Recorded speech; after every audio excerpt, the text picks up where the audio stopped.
Prepare coin return box cover plate, 4 nuts, nut driver, cross screw driver for later use. Go to coin return box backside.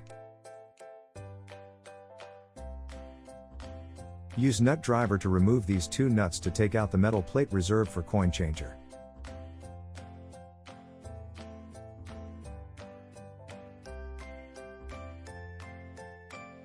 Use screwdriver to remove these 4 screws.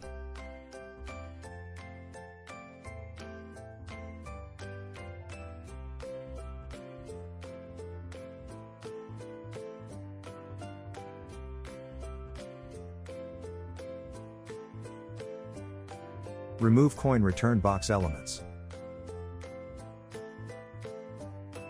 These are the items we just removed.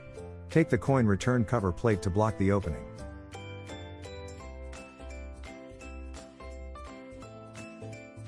Fix the coin return cover plate with 4 nuts by using nut driver.